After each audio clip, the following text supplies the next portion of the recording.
So we're going to talk about all that. But let's start with you, Selika, because first we want to know you look good, all that. But talk about, I want each of you briefly to talk to us about your testimonies and what you endured. First, you, Selika, and then you, Diona. And we have a conversation. So, Diona, Selika, as we're talking, we girlfriends talking here. So interject, feel free. We all interviewing, okay? So you start, Selika. All right, it's all love. Again, thank you so much, Dr. Don, for having me, for allowing me to share my testimony. I share domestic violence from the ages of 19 until 22. That was the person I thought was my everything, who told me everything that I needed to hear at that time. I was a young mother, and when I met this person, my daughter was only a year old. And so that was what he used that particular night when I wanted to end the relationship. And so I had attempted to end the relationship several times before, but this time the mixture of anger and alcohol took it to a whole new level. Yeah. I tell people I've been beaten while I was driving. I've been beaten on the church ground.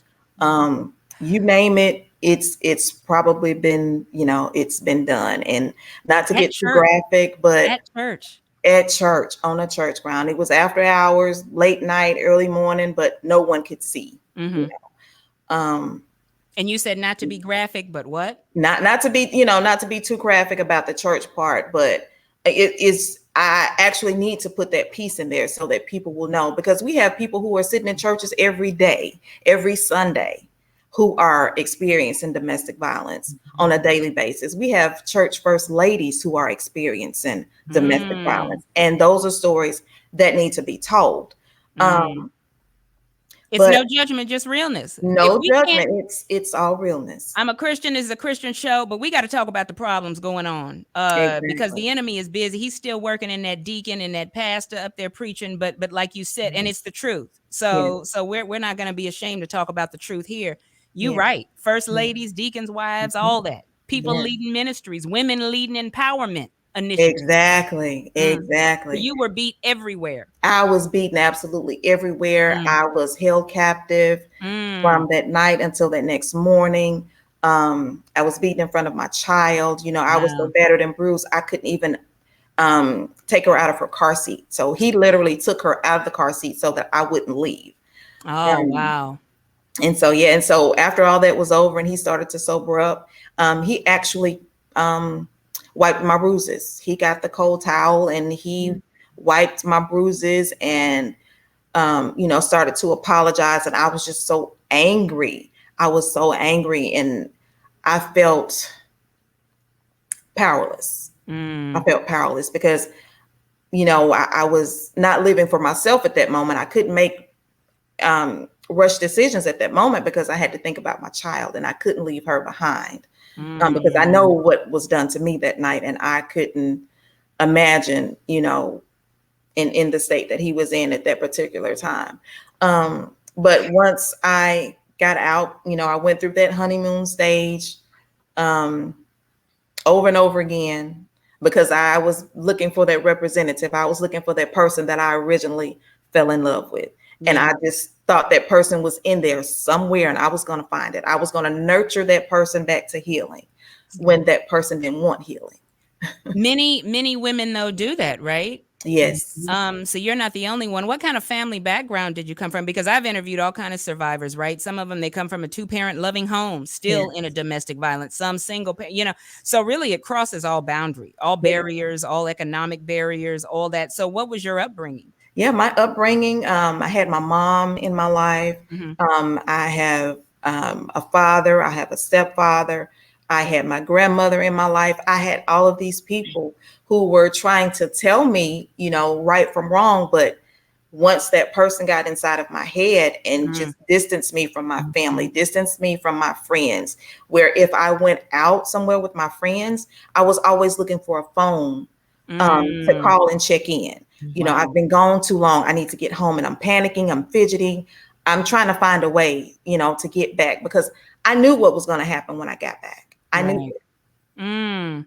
Because at 19, was he your husband, boyfriend? No, boyfriend. Okay. He was boyfriend. Okay. And I have to ask, sometimes it's boyfriend, sometimes it's husband, fiance, whatever, right? And we're going to talk about how you got out, Yeah. right? But Deanna, you tell us a little bit about the gun violence and being a gun violence survivor and a domestic abuse survivor. Yeah, so mine's was, in the beginning, it was the buying clothes and all the name brand things, like Mhm. just bedazzling me, like I'm struck off of what he materialistically is bringing to the relationship. And so Mm. there were those signs there, but I ignored it because, I never had Gucci, Prada, or anything like that. And if that's what you're bringing, I'm good with that, and bringing good love. And let's be real with it. You bringing all of that, like, Yeah, oh, yeah. you You got think me. it's You know what I'm saying? I'm being honest, like, you got me. Yeah. So I'm caught up in all of that with the signs being shown, and move forward in relationship, just down for him, whatever it was. But through it, it was the verbal abuse, Mm. the mental abuse, the mind games, the gaslighting. It was the emotional abuse. It Wow. was financial abuse because he had stopped working to spend more time together. So I'm paying all the bills Oh, with wow. my job. And it was crazy, like always arguing, talking to me as if I was a little child. Yeah. And just like you, when it was time for me to go out, it was, let me see what you're wearing. If it was Mhm. too tight or something Mm. he didn't agree with, you need to go change. I need to know where you are. Call me, blah blah blah. It's just like a lot of that, just whole back and forth thing. And what's crazy is we were only in a relationship for a whole year before, I would say maybe around that ninth or 10th month. I take that back. It had to be like the 11th month. I Mm. was like, okay, I can't do this anymore. Yeah. I had moved in with him, relocated an hour away from my home where I'm from to be with him. And again, he drunk, he was an alcoholic too. And so Mhm. it was those times after he would be consumed with alcohol, that's when like everything would just hit the roof. I mean, it was already bad that, just normally he would be that way. But when the liquor got in him, like he was on Mm. a whole nother level. And so I was just tired of it. I was tired, worn out. And so I made the decision to move out. But what I did was I allowed him to help me move, and actually borrow some of the things that he had in the house because he had more than me. And Yeah. so with that, that was his tie to me still, because I have something that he owns. And so Mm. he came over one day asking for the dishes back. And I'm like, Like okay. he washing dishes. He ain't even let me Girl, stop. I about to say he ain't working. I I, mean, how I you ain't go he been- anyway, yeah, go ahead. Yeah. I'm like, Anything to try to control. anything to try Yeah. to control. And that night he came. Well, so a week before he came over, the incident happened, I was on the phone with my mother, and so he had I clicked over and said, I'm on the phone. I can't, talk to you right now. In a matter of minutes, he was knocking on my door. And so my mom was like, that's kind of scary. I'm like, nah, it's cool. He's not gonna do anything. I answer the door and I crack it. I don't open it all the way, but I crack it. He pushed himself through. He searched Mm. my house to see if anybody was there. And when he left out, my mother was like, you need to get a protection order. I was like, he's not gonna do anything. It's okay. Well, Mm. that week later, he came back to get his dishes and started arguing. And I'm like, leave, dude, not now, leave. And Yeah. so he was he started talking about how, what I was doing to him because I left him, and how, I don't love him anymore. And I was like, yo, like, I do love you, but I just don't love you like I did before. He was like, I can go out and blow my head off. I was like, no, that's not cool or whatnot. And Yeah. so that's when he pulled out the gun. He pulled out the gun. Mm. I ran out. He dragged me back in. And for an hour and a half, we just going at it. I'm screaming and crying, asking him not to shoot me. He's saying it's not for me. He about to kill himself. But Yeah. I mean, hour and a half Woo. went by, and I remember him letting up off the door because I couldn't get out because he blocked me. And when I Yeah. went to reach for the door, that's when he shot me. He shot me twice at point blank range. And if I did not raise my hand, like, the bullet definitely would have blew my head off my shoulder. But I raised my hand to Mm. block the bullet. And I learned the next day in the hospital, when I woke up to the news saying attempted homicide, suicide, he shot himself in the head. but he survived it, and Really? he survived. He survived. He Mm. survived. And I always look at that like how someone tries to play the author and finisher of someone else's life in their life when that's not your role to do. You know, that's God. So he's still alive. He's still alive. Wow. Yeah, he is still alive. He's confined to a wheelchair, but Mm. he is still alive. Mm. Yes. I tell you. So you said if you would have moved 1 inch over, Mhm. Oh yeah. Oh it yeah. you would have been dead. Mhm. Yeah, yeah, because the one bullet for the head, and then me moving, it was inches away from my heart because he shot me Mm. twice. So yeah, yep, Oh wow. yeah. Wow. Where did he shoot you? So he shot me in my wrist and he shot me in my chest near my heart. Like it's right near my heart. It's right. So Mm. they had to put a chest tube in me because my um lung collapsed. My lung Okay. collapsed and rib bone was chipped. I had damage to the veins in my hand. So I had to have micro hand surgery. Wow. Crazy. I mean, the doctors was just like when I remember getting to the hospital and remembering the excruciating pain on my side, and I was just like moving around, and the little bitty doctor, a little lady, she jumped on top of me literally, and I'm looking up at her, and she looking down and said, "If you don't stop, you're gonna die." And I was Mm. out cold, and I woke up the next day. Mm. Isn't it and I mean, I'm using the word amazing, right? But it just wasn't your time because y'all, the Yeah. truth is we don't hear a lot of this. No. A police officer told me, she said they will leave you dead or immobile. We have seen what acid victims, burn victims, they come, and even when you leave them or what have you, they'll come back a year later Yeah. and try to get. So what was it for you, Selika, and then you, Diona? We hear, Diona, of course, how you got away, right? But you, Selika, how did you get out of it and stay out of that? Just a light bulb went off one day, Mm-hmm. and I was able to leave. You Mm. know, I was finally Wow. able to break free. Mm. I didn't fall for the excuses. I didn't fall for the it won't happen again.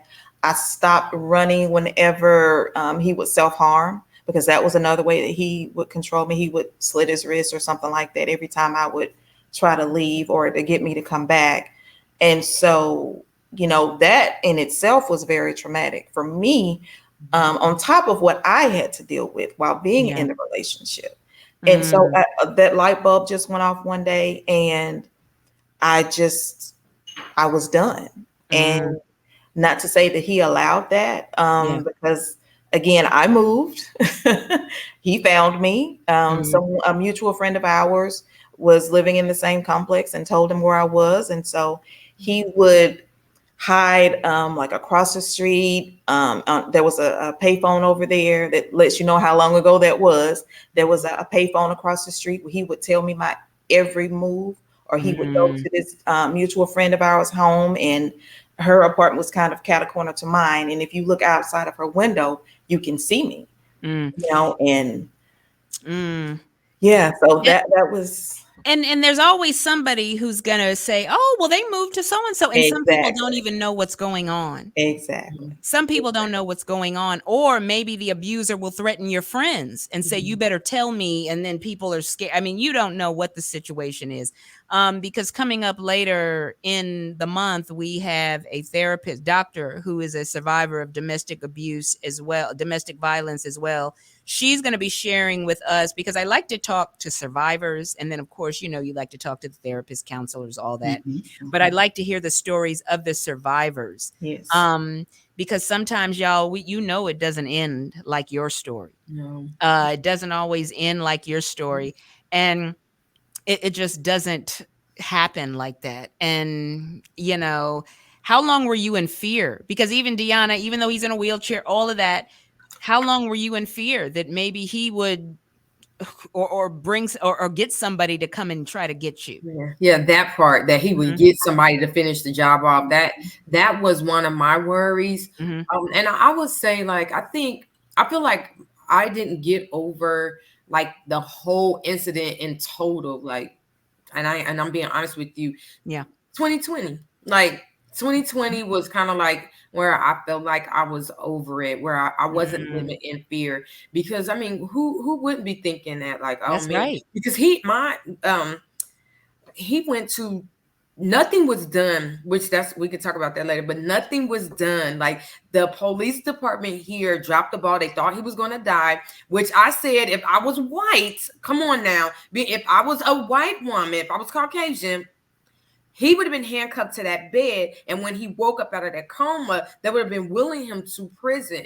But I feel like because I was not Caucasian, but just an African American, they put my case in the drawer and they let it collect dust. And it wasn't until I met one of the House representatives who introduced me to another House representative that my case was reopened, and he was then sentenced to 3 years, y'all. 3 years. 3 years for what was attempted murder. 3 years. No wonder. And see, I'm about to. And that's scary. Like, we bring all this back up. He's probably, well, I'm pretty sure he was ticked off. And who you don't know what was going through his mind. Like, oh yeah, I'm about to send such and such to go find her. So anything, being honest, anything. So that was scary. That was scary going through that whole process. That's unacceptable. Totally. Once again, law enforcement. And people can sit up and say law enforcement, yeah, and we love our officers and they're good officers. Yeah, that's true. But once again, this kind of situation, dropped the ball, we overwork, we don't know what, but either way, her case was not taken care of. And let me tell y'all, I was at a domestic violence conference, and I kid you not, and I just have to give real talk. Because a police officer was there, or a representative of the police department was there, because it was a domestic violence conference. So they had different people representing, this is what we do to help you. And I kid you not, there were survivors of domestic violence in the audience. And I could hear, there was this lady, and who was like, yeah, right. You know what I mean? Like, they don't even, they're like, this lady up here talking, that's not what I've experienced. You know, you doing a good job, PR job, lady. But at the end of the day, when the people in the audience who live in it, this is what a woman told me. Okay. We're not saying, and maybe I need to get some police officers up here or somebody over that department, you know, because I've had an officer with sex crimes come on, you know, so we love our officers, but sometimes this kind of stuff goes on that needs to be talked about. It's true. Right. And it's a disgrace and a shame that this has happened, Diona. And it's very sad, very, very sad. And it's disappointing to hear, but prayerfully things are getting better. I don't know. Selika, you deal with the police departments, don't you? Yes. What do they do? Are they handling it better? What is it to where sometimes this kind of thing happens, like with Diona? Yeah. So for me, I was the victims assistance coordinator. Okay. And so if there was a domestic case overnight, I would make contact with you within 24 hours. Okay. Hey sis, what can I help you with? You want to do the protection order? Let's do it. Okay. Do you want to file charges? Let's do it. Let's go talk to the judge. Let's go wake a judge up if we have to. Okay. Let's, whatever your immediate need would be at that time. And, a lot of people, and this is one thing I kind of frown upon, people are like, well, we need to find her a shelter. That may not be her immediate need. She may have somewhere to go, but for right now, she just may need a meal. So let's make sure we get her fed so that she can be in the right mind to make those choices. That's good. That's good. So we need to handle the immediate needs, and we don't need to let cases like that fall through the cracks. Because if probably in your case, Miss Diona, if you had an advocate, someone that stand there with you, that case wouldn't have gotten put in that drawer. If you had a strong advocate, that advocate would have brought that case and said, hey sis, what is it that you need me to do? And so that's some of the things that they're doing now. They're having more advocates. Even with the shelters, they have advocates there to go to court with you. At your for us locally, we have advocates at the sheriff's department. You may have some at the police department. You just have to open up your mouth and know what is available to you. And maybe better training. And don't talk with just one person. Keep talking until you get someone who believes you, who's going to back you, who's going to be there with you. But the thing is, if you're already a survivor, a victim, you're already scared. Like if the first time Diona, so we can't expect Diona to keep going back to the place who's supposed to protect her, who has disappointed her, to keep going back, right? So, maybe better training is needed, things like that. So what's crazy is like, so when I met with the detective after I was released from the hospital, a week after that, I came back to Columbus, and I spoke with the detective. And going back to your point, Dr. Don, he said, I'm typically zipping people up in body bags who get shot that close. I said, exactly. But I had to put the Lord in there. I'm not even gonna lie. I said, you believe in God? He said, yes, I do. I said, that's who stepped in on behalf of my life that night, because I know I should have died. Oh, I know that. Shot you in my face and I'm in your face, and you shot me to kill me, not hurt or harm me, but to kill and terminate me. So yeah, I do know that I should have been dead. But then one thing that he told me, and this to me was like the turning key of, it's on the state, not me, or it's on the department. He told me, he said the state will pick up the charges. I'm ignorant to how all this judicial system works. All I know is I was shot. My mind is not even my mind right now. And I'm happy to get out of that relationship. I'm going back home. Y'all take care and do what y'all need to do. Yeah. It did not happen. But and the one thing that we have to start doing first and foremost is being trauma informed on what to say and what not to say. Even for him to say what he said about zipping people, and that wasn't the right thing at that moment. Yeah. But, and like back when I was going through it, and I was sitting in that emergency room, and I was blue, purple, you name it, I was the color. And that social worker sat across from me and she said, well, why didn't you leave? Oh my gosh. She didn't know anything about my story. She didn't know if I had family. She gave me no resources. She gave me no referrals. It's your fault. It's your fault. It's your fault. And that's how I felt. Even if that's not what came out of her mouth, that's what I felt. And that is why so many women go back, because of talk like that. Why do you stay? Because that's something I was going to bring up. The $1 million question that people have. What should we not be saying to victims? Diona, did you get that question? Why are you staying with him, girl? I didn't get that question. When after my incident, it was like I was supported by so much love. Like my mom loved on me so much, because I couldn't bathe myself. I slept with my mom for like maybe 6 months. I was just really tore up from the floor up, and my mom really, really loved on me. However, I do know people who get that, why didn't you leave him? Girl, just pack a bag and leave it. And I talk about this in my book.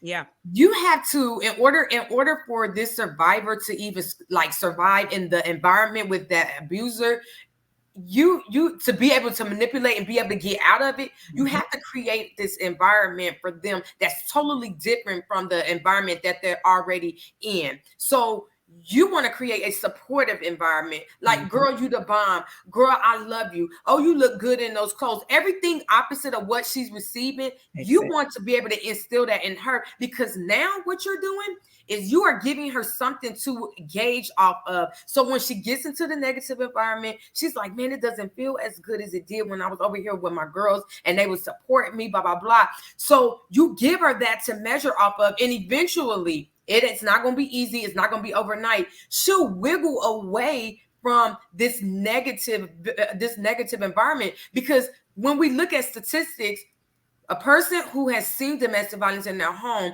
will most likely grow up either be an abuser or the perpetrator. Why? Yeah. Because that's what they know and that's what they're used to and that's what feels normal. But if they see something different, or they're born a different way and grow up in a different environment, then when they come across that domestic violence, they won't be as prone or subjected to fall into that statistics. I'm saying they won't, but they have something to gauge. But you know what? I was talking to a brother, and he has an organization. His mother died at the hands of an abuser. And we were talking about just what we were talking about. What did you say, Selika? It is trauma. Trauma informed. Trauma informed. And this is what he said, because we mean well. myself, this is a few years ago, had a friend, was in that, didn't leave. And I'm like, oh my gosh, and we're emotional. We love you. We're your friends. We're like, why are what? And why really is a word we shouldn't be using. But this is, before I was a coach and all that. Right. And you learn those things along. But this is what he said. And I want to know what y'all think about this. He says, Dawn, what you were doing, you may not have realized it. Or was I a coach at the time? Who knows? Y'all, forget all this coach stuff. When you worried about your friends and family, you ain't worried about no certification. I'm just saying I could have been a coach at the time. I was just emotional. Anyway, but he said, you are acting just like the abuser. So when we're saying, girl, leave, and we mean well, but we're emotional and he said, it's just like you're the abuser. So like you said, Diona, just keep showing love. Girl, because when they do get the courage to leave, at least they know I can come to Selika. I can come because at least Dawn, when I go over there, they're not going to interrogate me like my family and make me feel shame. Right. But that's a powerful thing. He said, we don't even know we're acting like the abuser. Yep. What should we say when we know they're victims? You, Selika, and you, Diona, they're not leaving. They don't want to leave. What do we say? My number one, I'm sorry. How can I support you?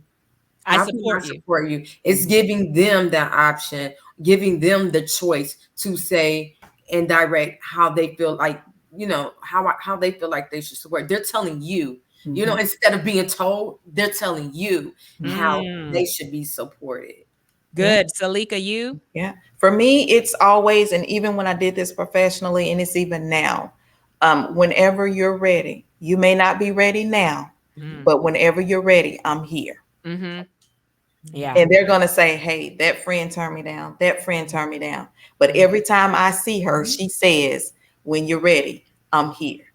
That's good. A lot of people say that, and then it's like, well, girl, you can't come here, my man, that kind of stuff. Wow. And it's like, you're that's really see the light come out of people, and it's like, well, you say it, and then that sends them right on back. So we have to be very careful and mindful with our words and make sure that they build up and not tear down. Absolutely. Ladies, you know what I'm thinking in my spirit? If you're open to this, yes, if you're open, I want to do a part 2 of this conversation with you two. Because I am doing it, but not, it might not be for Raise the Praise because, we have it booked, but we can still do it from the home. And I still want to upload that one as well on the YouTube channel. Yeah. Because I think it's an important conversation if you all are open to it. I'll send you another invitation and we're going to do a part 2.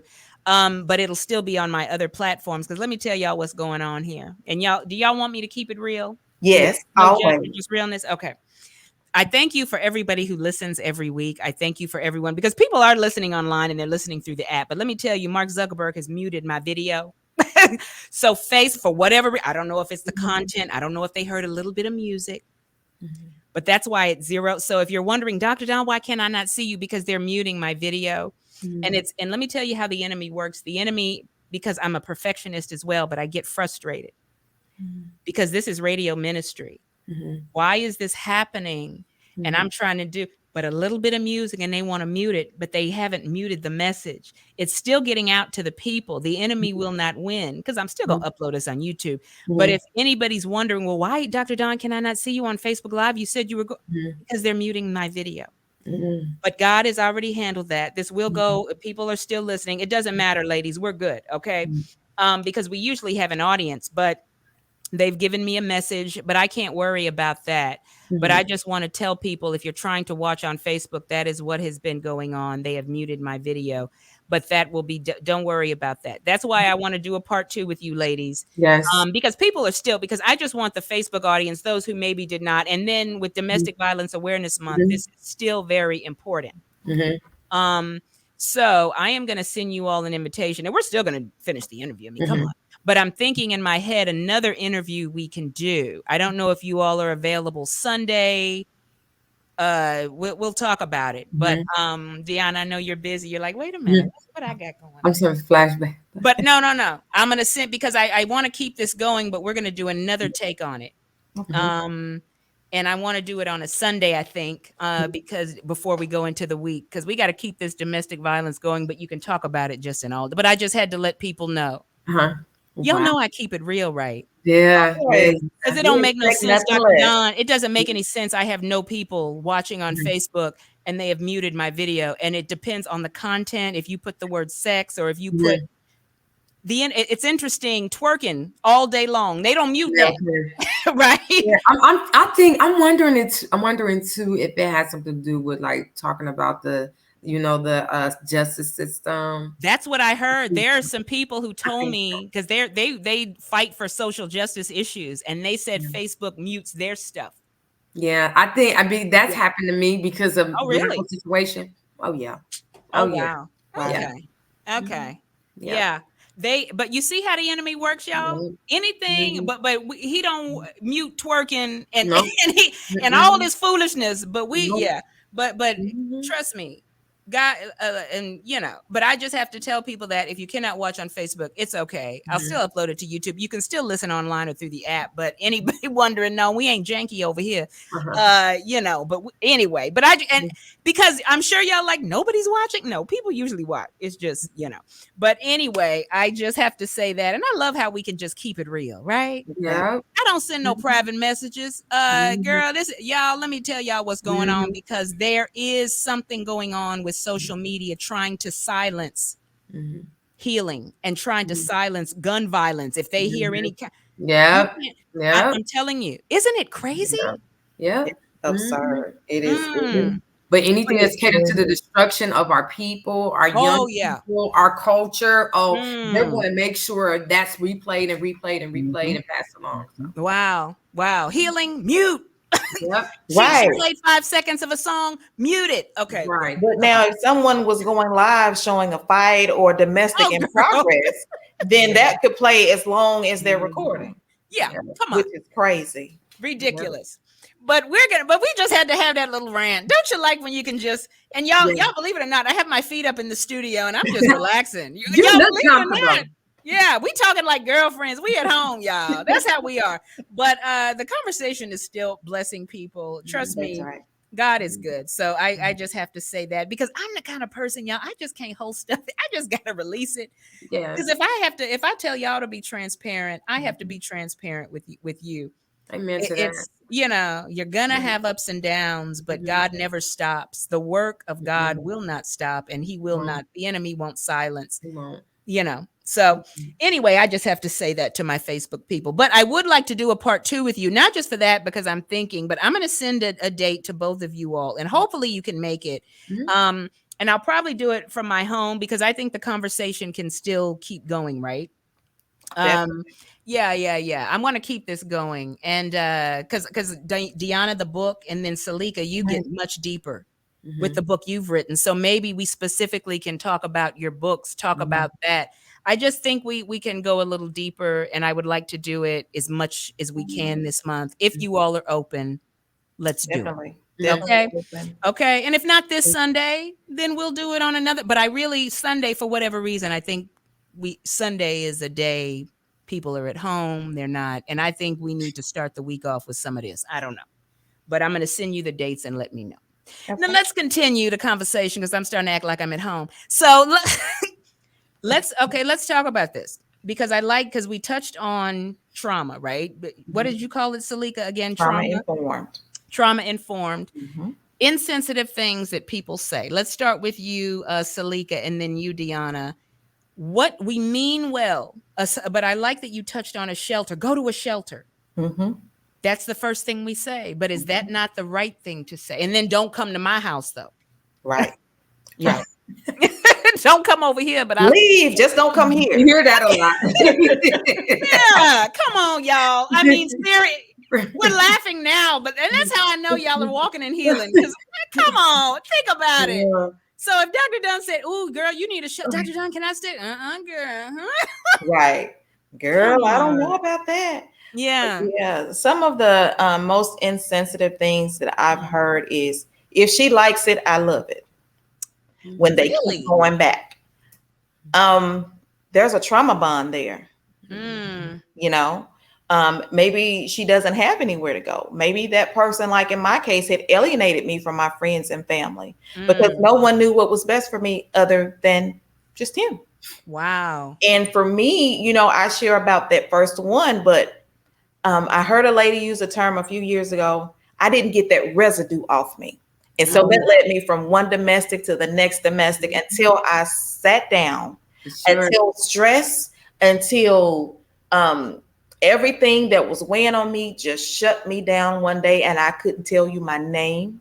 I couldn't tell you how to get anywhere. All I could do was just sit in a parking lot in my car and just cry. And when I could get senses about myself, I called my doctor. I said, I need to come and see you right now. I need to come right now. And from there, of course, I went on meds and I started my therapy. And my first therapy session, I called and I was so excited because I had seen her at other conferences and, the things that she had done, and she was amazing. Yeah. And I called her and she didn't accept my insurance. Oh, wow. And my husband was like, no, you're going. You're going to that appointment. Wow. And so he, every time I would go, he was like, here, you need to go. This is important. Until when I left that job and I went to another job and we actually had the insurance that she accepted. And so it's just been gravy since then. But, once again, people need healing, but insurance company don't cover that. Exactly. That's a whole nother. Once again, we're not gonna help you heal, but here's some Viagra. Because I hear, this is what I've heard. I need to do the research. They said Viagra, supposedly some of these medications, insurance companies will cover it all day long. And if I'm misspeaking about the Viagra, but somebody threw that out, that Viagra's covered, but you don't cover this. You know what I mean? And it's interesting. Once again, but go ahead. I'm just so y'all, we got to fight hard but thank God you had a loving husband. Yeah. Go ahead, Selika. Yes. But like I had to go through all of that to appreciate him and the person that he is. Oh, yeah. And, his support. Yes. When we met, we had that transparent moment. I was the ugly cry, the everything. And I just put everything on the table and I said, hey, here's my baggage. Yeah. And he said, okay. Wow. He said, okay. And I like you mentioned medication. Diona, you, therapy, counseling, prayer. Yeah. What was it for you? It was therapy. It was therapy for me, in God, because I had a mental breakdown. Like once I stopped called the wedding off, like I went through this whole period where like I purposely was like, okay, I'm going to sit myself down and work on my healing specifically, like on purpose. Boy, I went through a mental breakdown, like, and just like the lady said, I didn't even know where I was going or coming. I didn't know who I was. I was out of my mind. When I say out of my mind, sitting next to my friend, she running her mouth, and I couldn't even tell you what she was talking about. Wow. But she was talking to me, and I was like, you know what? I got to get out of here. She said, why? I said, because I don't even know what's going on right now. And I remember coming to my house because my mom was staying with me at the time. Man, I just broke down crying like, Mom, I don't know what's going on. I do not even know who I am. And all she could do was hold me. She said, call your therapist, because I was in the stage of working with my therapist. And so I called him, left a message. He called me back that night and worked me out of the rabbit hole that I was in. Oh, that's wonderful. Like I just stuck with him like glue until I got on the other side of healing. So I'm not afraid. I'm not ashamed to say that. I literally, like, it was like twice a week I was in his face on Zoom, like, give me what you got.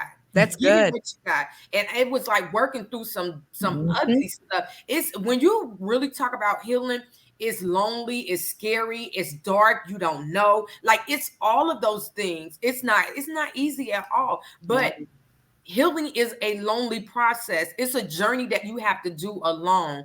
Because what I found out was that I began to detach myself from what was adding to the trauma. I started detaching myself from all of that. And so now the medication part, like I've been like my thing is like I went, and I'm being honest, being real. Yeah, that's what we like.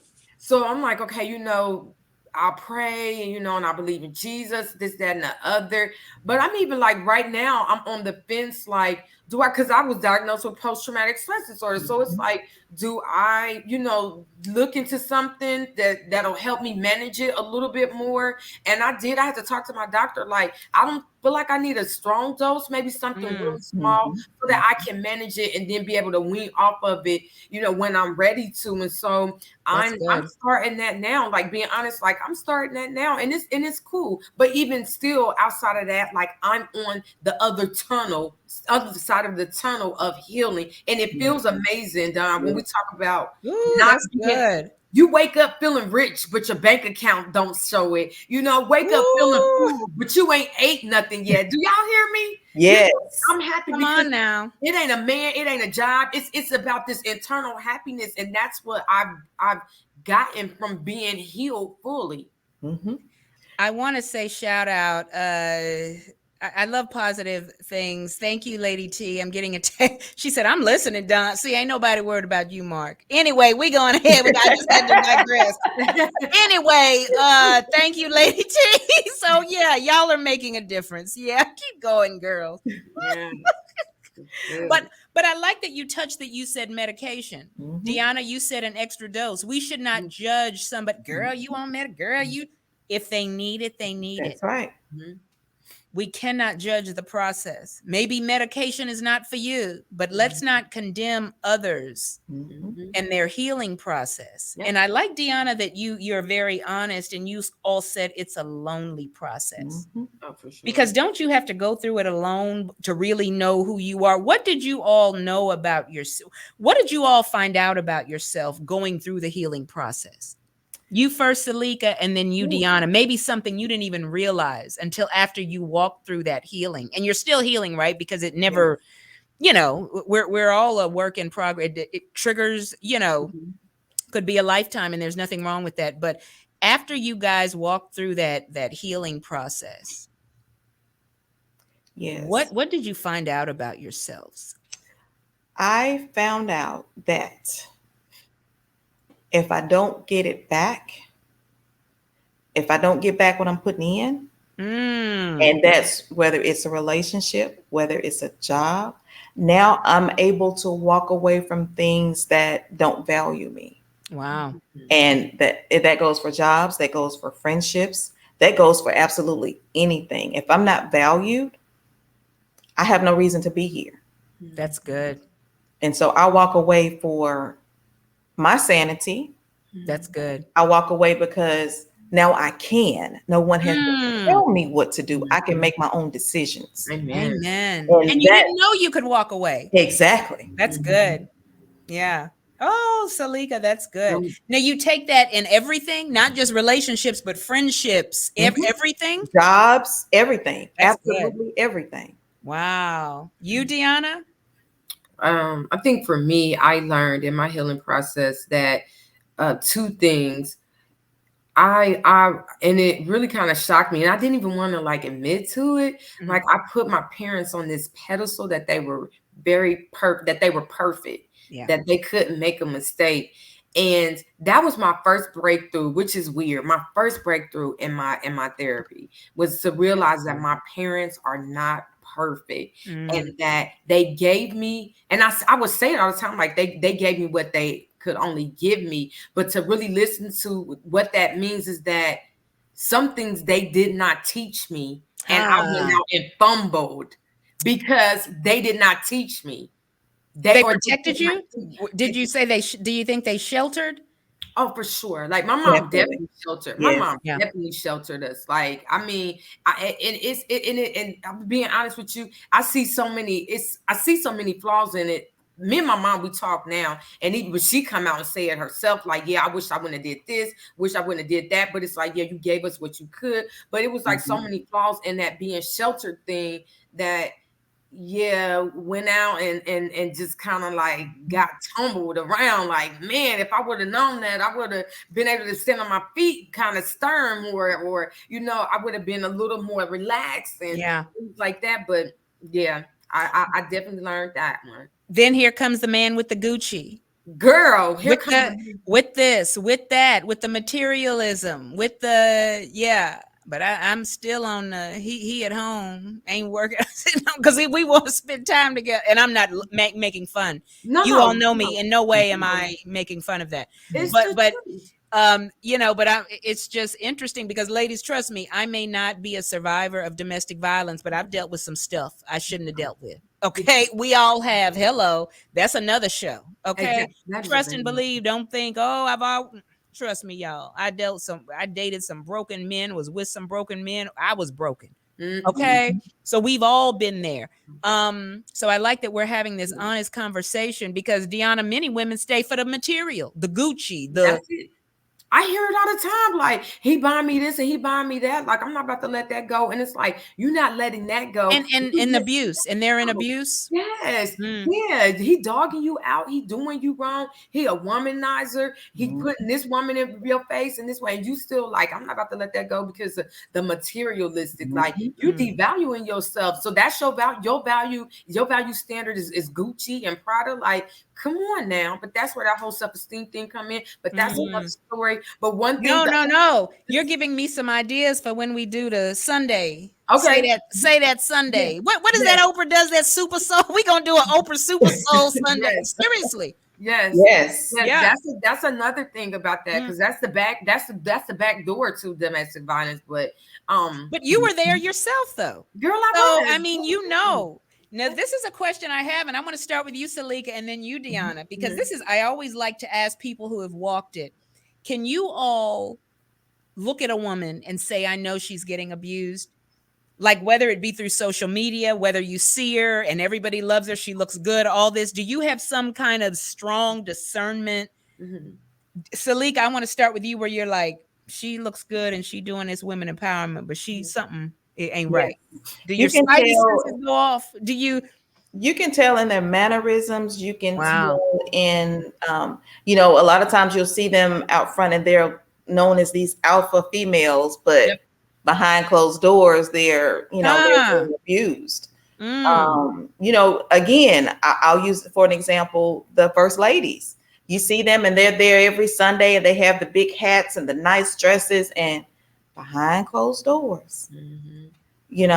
But you can, and and I talk a lot and I say I wear that letter like the book, the Scarlet Letter, and people can literally look at you and tell that you're vulnerable, you have low self-esteem. It's in your posture. But see, hold on though. We see a lot of women look good, y'all. A lot of the social media, everybody looking good. And then it's exposed. Oh, I didn't know. But the posture though. So is the posture necessarily wearing Prada and the materialism? Because we're in a world where we see, it says in the word of God, man sees the outer appearance, God sees the heart. We look at the outer and we think people are good with the Mercedes and we got matching Rolexes. But what is the posture that we don't see, y'all? That y'all that's can the tell smoke something screen. ain't right. That's the smoke screen, like the Gucci, the Prada, the Benzes, the Lexus, going on these big trips up in these nice houses. That's the smoke screen that they throw up in front of you to be like, yo, it's all good, but for real, and behind closed doors, like you getting beat up, and behind closed doors, you eating the crumbs off the floor behind closed doors. You know what I'm saying? Like for real, like you're not anything to him. Like you're devalued to him. And he probably got a couple of women on the side. Like, come on, let's be real about it. I like that. So all the success could be a smoke screen. Absolutely. And not only that, those trips and that material stuff could be the apology for the abuse that you received the night before. Exactly. Have y'all gotten those gifts? Baby, I'm sorry. Here's a fur coat. Here's some money to go shopping. Y'all gotten those gifts? Here's a car. Here's a car. Here's money to go shopping. Here's money to go out with your friends. Yes, all of it. Yes. Because even people in the circle can miss it. Absolutely. But I think too, when we look at that, people in the circle may choose to miss it because they also going through the same thing. So be oblivious to really what's going on. Like I'm not even going to acknowledge it. Wow. Yeah. Or they're so busy trying to hide theirs that they don't see the next person's. Or they could be benefiting. Yeah. Well, Diona, get this Gucci, and if she throw it out, then I'll get it. Grab the bag. Grab the bag. I mean, is it worth it? My goodness, ladies, Mhm. that's good. So you can walk in a room. So 9 times out of 10, you can see something ain't right. Yeah, you can. Yeah. That's powerful, and that's interesting. And I wish we would really, and I like that you all said, so y'all, we need to stop looking, because how many people, y'all, have we seen committed suicide, and even the families like, oh my gosh, we didn't know, oh my Right. gosh, they look so happy, and they say a picture's worth 1,000 words. It's really not. How many people look happy and they're really not? Exactly. So what do you say though, Diona or Selika, when you see him, be like, girl, are you okay? Or here's my card, because I know what's going on. Do you all ever do that? Or is it if the spirit leads? Yeah, for me, it's if the spirit leads. A lot of times I can be on the stage presenting and I can point them out in Oh, the wow. audience. And afterwards, if they come to me and I said, I wondered if you were gonna come see me because I saw it in your face. But I can definitely pinpoint them, and and it's their facial expressions, depending on what you talk about, their facial expressions will change. Wow. Again, that posture will change. They'll come in, they'll sit up, and when you're hitting those right buttons, they'll start shrinking. Down. Yeah. Wow. You, Diona? Yeah, similar. You can, if you're speaking, you can see it. You can see the body language. You can see even the non-eye contact that they are not, they're not making. And then they'll come up to you and say, hey, can I get your number? Yeah. A lot of times I have my inbox be jumping a lot of the times. Like, yo, like, I'm going through, can you help me? And I treat them as if I'm never shocked or thrown off, but I definitely approach it, because a lot of people that I've been close with, they come to me. I'm never gonna act like, oh my God, what are you doing? It's almost so tell me what's up, like what's going on, and they'll tell me everything. I with much respect, and I tell them, this between you and me. I'm not here to run my mouth or nothing like here. I'm not even here to downplay you. I'm only here to help you. Do you trust me? First I get that consent. Do they trust me? Go ahead, tell me what's going on, and I point them in the right direction. But I thank God. I thank God, because it takes a special gift to deal with this type of demographic of people, because it's such a sensitive subject. It is. People don't want to talk about it. And they don't want to talk about it. Or sometimes, how have you all seen it addressed the wrong way? Domestic violence, because we mean well, you might have a show talking about it, but this is not probably because you don't know who's listening. And see, that's the thing, we got to be responsible here. And we are responsible here at Raise the Praise, right? But even the Dr. Dawn has to be responsible. I could do a show on domestic violence without survivors and just spit some stuff on Google and sound real intelligent, right? Because we see a lot of that going on. But you have to, how have y'all seen it done wrong? Because if anybody is about to have a conversation, a conference, how have you all seen it done wrong? Because there's somebody in that audience who may be abused, somebody who's listening right now. And if you just spitting off stuff because it's Domestic Violence Awareness Month and you trying to get your hashtag, you could be putting someone further. Don, you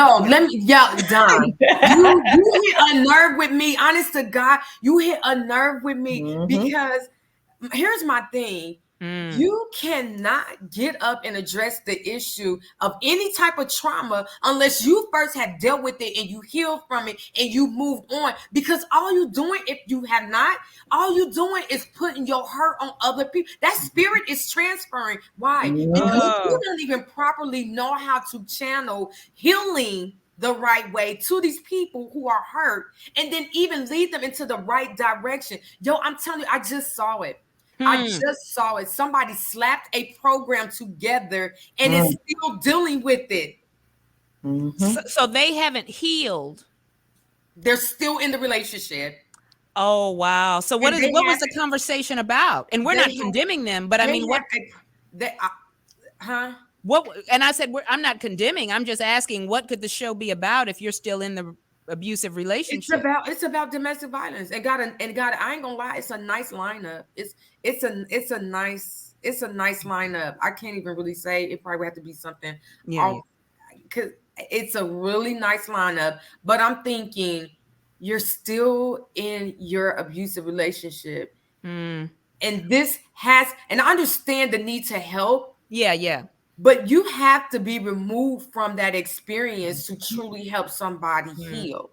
You cannot, if you're not healed, like you can't do you can't, like, no She wants to hating. be, though. She may want to be healed. Right. And she wants to help others, because sometimes it's easier to help others than yourself. Right. It Exactly. could be that she's like, I want to help people but she can't even help herself. You can't help them the proper way. Like, you may have Yeah. this forum, you may have this platform, but for real, like, Mm. the way that it's being birthed, it's because Ah. it's your baby. That's just like, for real, that's just like, and I'm being honest. Yeah. If I got AIDS and I have a baby, not that baby can contract the AIDS and it can go through you. Well, if I'm talking right, if I'm not talking right, correct me. But whatever I have, like this, what if I'm carrying a baby, whatever I have transfers on to that baby. Oh, wow.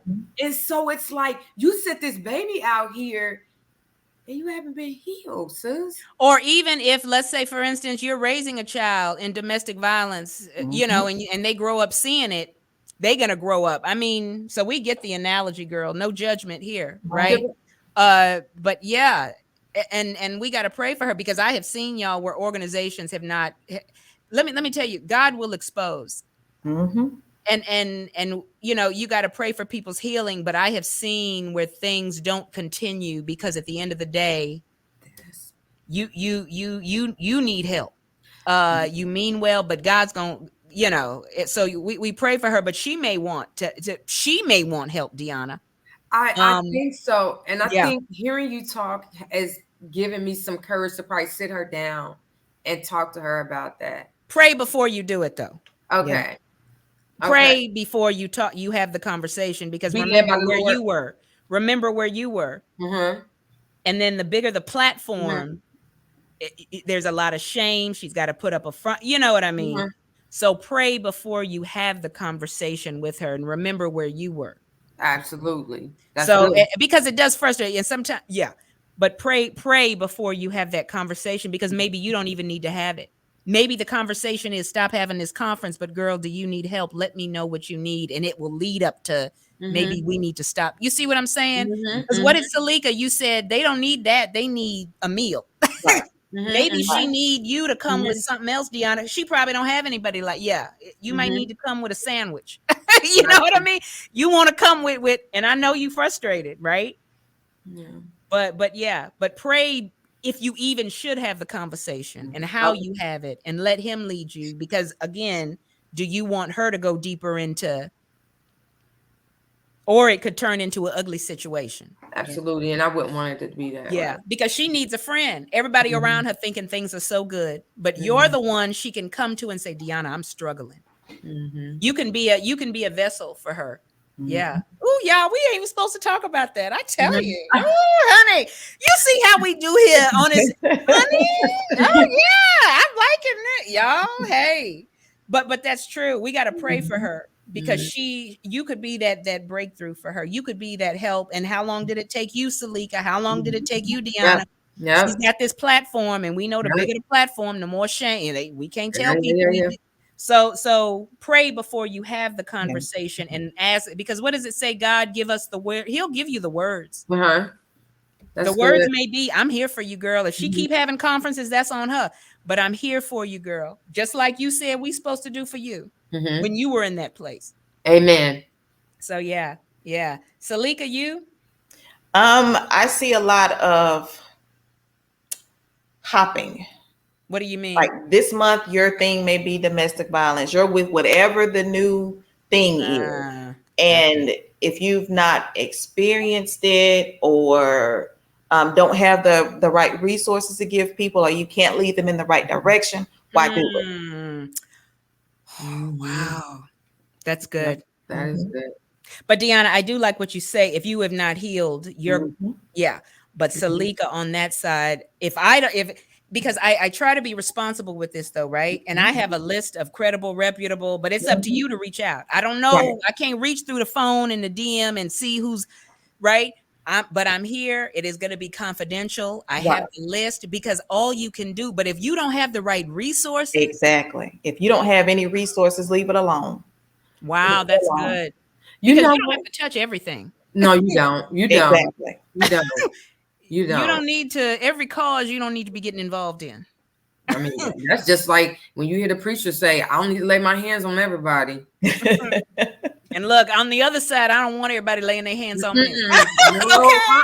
No. No transfer. No transfer. Right? Okay.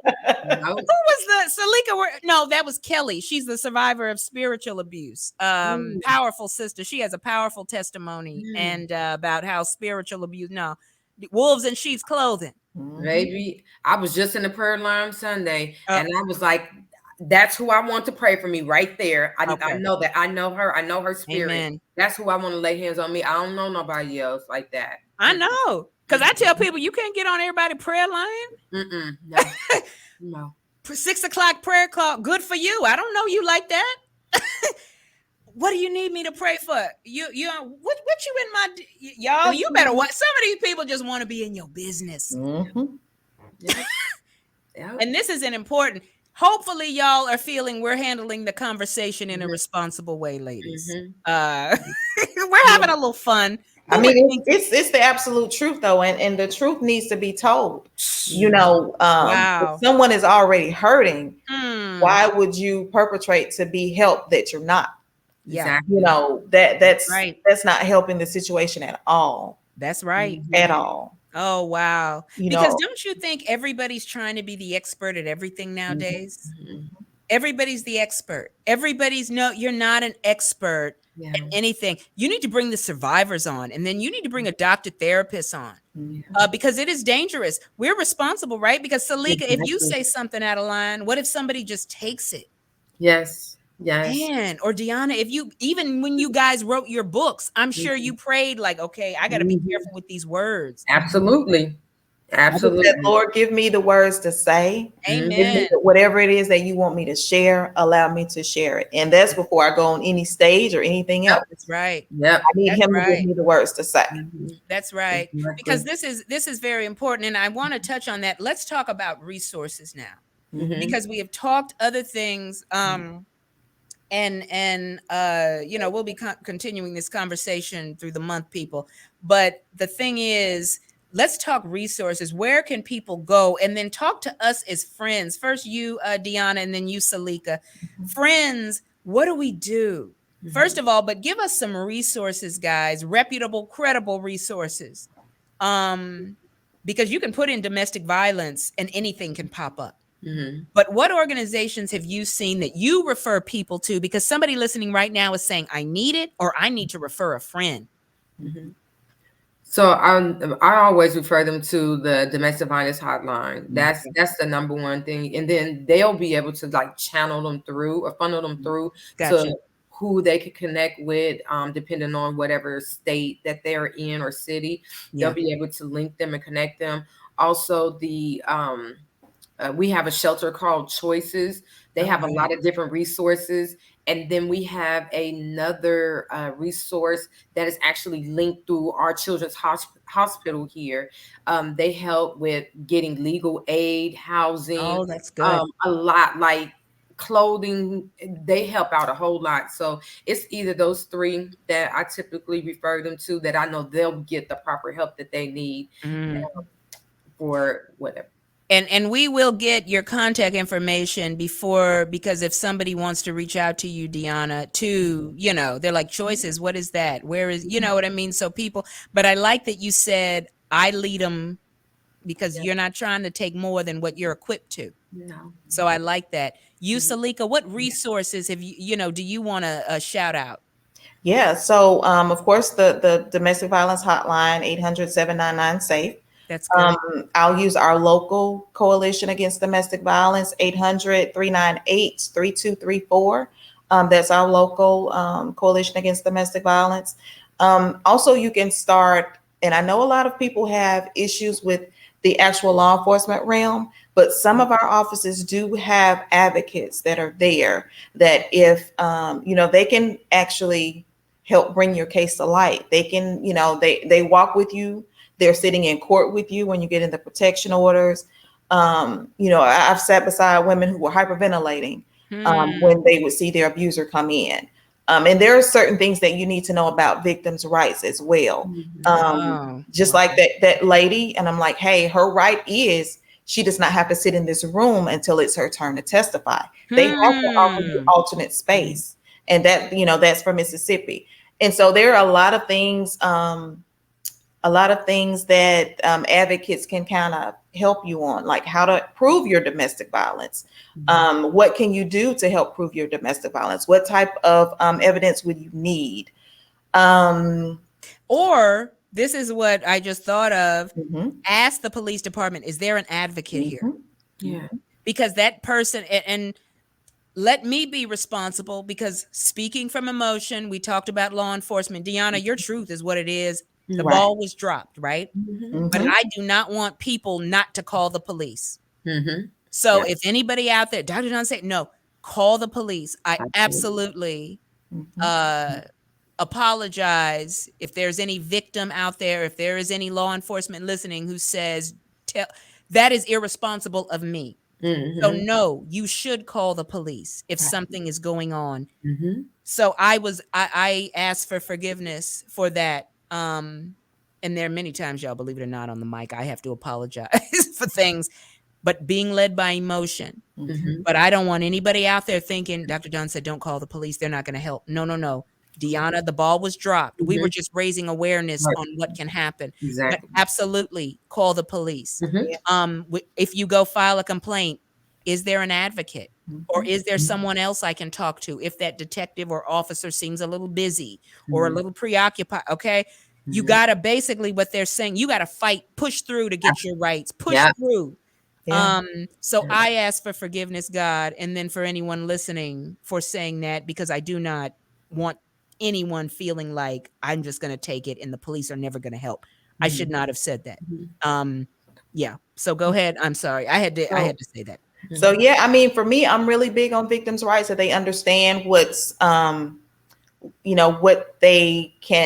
services they can receive, what accommodations have to be made. I'm really, really big on that, because that's a lot of things that people don't know.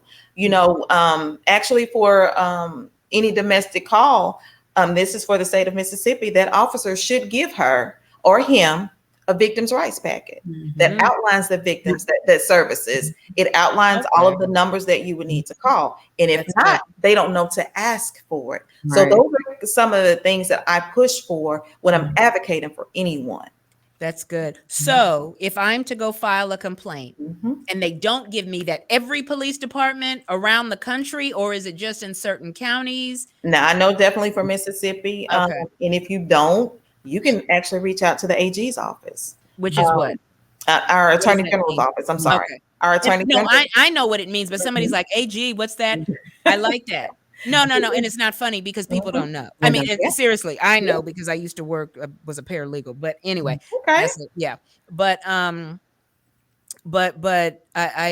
so if we go file a complaint, first of all, we should get a package or something, or do you have a list of resources? And unfortunately, the victim doesn't know. Their mind's all over the place, right, guys? So are they going to think to ask for that? No, they come to the police for help, but you might need to ask, hey, is there a list? Is there a package? And then what happens? They're actually supposed to get it. And on the advocate end, they're supposed to initial. There's a top page that they're supposed to initial and give it to that advocate to say, hey, I gave them that victim's rights package. Okay. Good. And so, like I said, there are a lot of things that, when you're going through a domestic that you don't know, things that I had to learn. And kind of like with you, Miss Diona, when I had not so great encounters with law enforcement, there was the only one way that I could change the system, and that was to get involved. Yep, absolutely. And so, everything that I didn't receive, I wanted to make sure that every client that I came across received the trauma-informed services, that they received the referrals, that they had someone to walk with them. And that's why I'm just so passionate about what I do. Because, when you get your healing, I think it's my responsibility to help another sister or another brother get their healing. And by brother, I don't mean just Black. I mean Yeah, yeah. Everybody. Yep. Humans. How about humans? Yes, Mm. yes. Do you think you, Selika, that you have a relationship with the police could get one of them on here, you and them together? Um, See if you could. okay. And because you know me, right?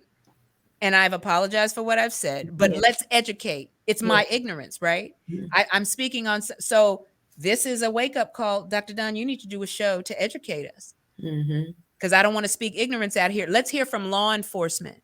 Mhm. Let's hear from law enforcement. And Diona, I'm sorry that happened to you. Absolutely, but it can happen to others. But what are Right. we doing? So I wanna talk about it, Selika. Mhm. Mhm. Let's if you can Yes. get one, you and them come on together and let's ask these tough questions and talk about it. What is the process? What have been the challenges? How are y'all improving? You see what I'm saying? Mhm. We want to make the victims feel like they can go. Because again, educate me. I like to be educated. Mhm. And this is a wake up call. I think this is a wake up call for all of us. I've been woke. Yeah. Yep. Mm, Yes. y'all woke me up on some things. Yeah, our department here, I feel like they're doing a little bit better. Yeah. And this is no way or reason to brag, but I think my case woke them up Mhm. to domestic violence and how they approach it. Yeah. Um I was fortunate, like I entered into a pageant. I never did a pageant before. Nothing. But Yeah. all I knew is I had a cause, and I felt like Mhm. with this little sash around me, I can get into places that I might not be able to Mhm. get into when it comes Wow. to That's right. domestic violence. And so my charge was I wanted to know, what are you doing to hold law enforcement accountable? That's good. And what are you doing to hold policymakers accountable for the safety of domestic violence survivors? And so, one of the best interviews I had, because I went to places that provided resources. I Yes. also went to our prosecutor for the city, and I talked with the chief of the the police department. Yeah. And so I really engaged with the police department because of, of course, for personal reasons, but Yeah. also so I can carry this back to other people. Mhm. And so they are doing more training when it comes to domestic violence. Okay. They have a grant that allows them. They're actually cohorting with the resource. It's called Center for Family Safety and Healing, but they deal with Okay. domestic violence survivors. They're getting together, and what they're doing is they are allowing a domestic violence advocate to ride with the Mm, police when they have domestic violence phone calls, that's good. because one, police are put in danger when those phone calls happen, but to have that advocate there who has that language to Yes. be able to bridge the gap between the survivor that's in that situation and the policeman. And Yeah. so I think that is that right there is a huge step. Yeah. And then they also gave our police department a grant where they can provide survivors with diapers and food and things like Oh, that that's that they need good. immediately, so Mhm. that it'll help, and That's good. that's really good. Yeah, I thought that was dope. I did. But you know what? You said it. A lot of times these, they don't know unless it's exposed. Mhm. And unfortunately, they get trained by your situations, Mhm. right? They Yeah. don't know, but now they know. But I'm glad that I'm seeing some action. Exactly. And maybe that's what needs to be talked about more too. There Mhm. are diapers, because that mom is going to need some diapers for her baby. She's had the Mhm. courage to take her dirty baby out of that Mhm. dirty diapered baby. Mhm. Let's change the baby's diaper while we're talking about whatever, Mhm. Yeah. Yeah. filing the report. I mean, so these things are good to know that we are seeing some action. And then the policymakers who make the laws, Yes. accountability. I like that. Mhm. Because unfortunately, we only want to move when something happens. Okay, let's do a bill. Okay, well, you got to be proactive. It's going on enough now to where let's Mhm. address it. Mhm. So I like that you all are talking about that. Selika, I like that. I am going to be reaching out to y'all, and I might reach out to HPD, but sometime if they don't know you, Mhm. They'll be like, well, what are you going to ask? And I don't like to have any conversation where we talking about everything's perfect. No, Right. we want we want to know some education, and we want to know where are the improvements being made. And we got to bring the community and law enforcement together, because that's really the Absolutely. only way. And I'm talking It is. about with just all this, y'all. Mhm. And God's, I was thinking my voice can make a difference to divide or to bring together. Yep. And if I speak poison, I mean, we're going to speak truth, right? Mhm. Right. But I don't want to divide the community and law enforcement, because we need each other. Absolutely. So I like that we're talking truth, but at the end of the day, my voice has to be, because we talked about responsibility, right? Mhm. So y'all woke me up. Y'all think y'all blessing me? I'm blessing y'all. I mean, y'all are blessing me. Y'all think it's my pleasure to have you ladies on here. It Thank you. really is. I thank you for waking me up. Selika, give us your contact information. And then Diona, give us your contact information. Sure. You can always find me on Instagram. My passion is my purpose. IG, my passion is my purpose. Um, you can find me on Facebook under my name, Selika Corley-Funchess. Let's see, LinkedIn under my name. Hmm. I don't actually use Twitter a whole lot, but I use Instagram and Facebook the most. So if you inbox me and I see your message, I will quickly respond. Yeah. Especially if you're in Mississippi, I can definitely help you. Yeah. Just don't be afraid to reach out, even if you're not quite ready or you're just thinking about it. Let's Yeah. talk about it. Yeah, because you guys as advocates in this, and having lived it, they just need to know Deanna's here. They just need to know. You can't force them, right? Right. Yeah, you're gonna see Selika. She means business. She's got her picture up here like this with her arms full. She ain't playing with y'all. She ain't playing. Deanna, give us your information. No, but Selika, what's the website again? Without consent foundation.org. Okay. Mhm. Okay. And DM her if you need help, if you need, or DM me. You all know that, and whatever you need, because that is what we're about here, people. It's going to be confidential, but we want Right. to get you the help. So if you don't remember all that, don't worry about it. Hit me up and we'll get what you need. Deanna, you give us your information. Yes. So I did just connect with you on Instagram. I just followed you. So you open it. So Is that what you were doing there? yes, that's what I was Okay. doing. I was finding her. I was finding her on Instagram, so I found her. So I like being connected with people that are in the same fight. It makes it a little easier. But I can be reached on Facebook under my name, Diona Clark, and then on Instagram under Diona Live Out Loud. So that's the LIVOUTLOUD. I'm on LinkedIn under my name. My website is www.livoutloud, the number 4, the letter U.org. I always get stuck on that, but yeah. So it's Hey, liveoutloudforyou.org. that's good. That's Yeah. good. I tell you, and I like that you both, because you may connect as the Lord leads. Maybe if it's a Mhm. conversation, it doesn't have to be a Right. conference, right? Everybody, you don't have Right. to do all that. Maybe it's Mhm. just a conversation, or hey, give me Mhm. your resources, I'll give you mine, so we can Mhm. help change the world. Absolutely. Ladies, God bless you. We will do a part 2. Yes. I want to do a Sunday something. I don't know. My mind's always going. How can we do this again? And we'll probably do it. Yeah, we're gonna do it again Mhm. before the month. I will send you both an email. Talk amongst yourself. What day is better? Y'all decide. Y'all let me know. Uh and don't be I don't want to interrupt y'all favorite TV show or nothing. I don't know what y'all. So I'm gonna give you several options. Is that what you were looking at, Deanna? Really? She was looking at. Man, football now. Come Oh, on now. really? I'll be When is watching football? See, I'm not a football. sports person. When is football? Sundays? Yeah. Well, okay. Well, just say that. It's no judgment, just realness. Then say Dr. Don Sunday ain't gonna work. That's all I need to know, Deanna. So we Mhm. will not do it Sunday, right? Thursdays is football too, but you know what? Oh, it is. Who's playing tonight? I don't even know who's playing tonight. You'll be all right. Yeah, because it's still on. It's still on, but no, I love this. I love this. I love this though. I love this more than football. Yeah, just glance over every now and then to catch the score. I know that's what you. Oh, I'm on Instagram following you, Selika. No, you're not. You looking at the score.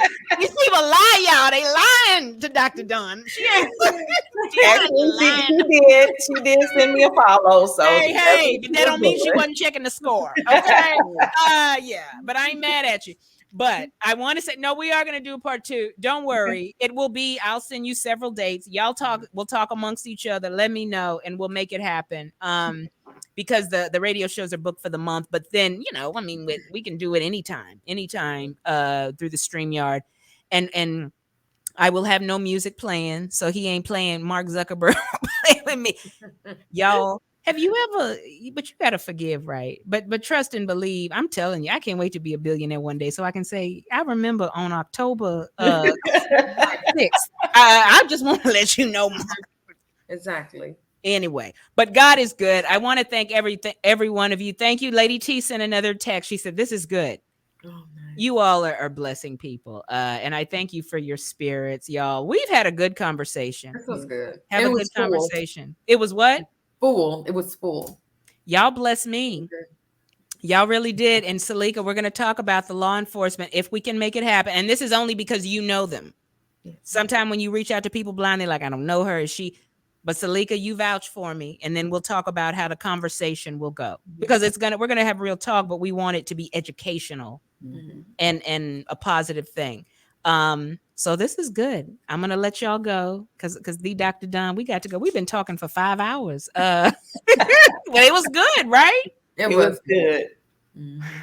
Y'all, Diona got to get her game on. She playing. Exactly. I'm going to run straight to the TV. And I ain't mad at you, girl. But I want to say God bless you ladies. People, this will be up on my YouTube channel, so you can catch the replay, and also I'll share it on my podcast platform, so we're fine. But ladies, I just want to say thank you. You have definitely blessed the mic. Continue to do what you do, and we will talk soon. Yes, ma'am. But not on Sunday. Okay, bye. And look, Diona, don't be talking to that lady unless you pray about it first. Oh, right. I'm definitely taking heed to what you said. I definitely will. And actually, I'll keep you posted on that. But yeah, I will. Yeah. Keep us posted. Yeah. Right? Yes, and I'm sorry that people heard the before show conversation. At least we wasn't cussing and talking bad about people. Hey, sorry, y'all. I can't do everything. Okay. Hey, maybe I told the owner, hey, you get the real conversation when you think the mic off, when people. But at least we wasn't talking bad about people. Nah, somebody learned a lesson.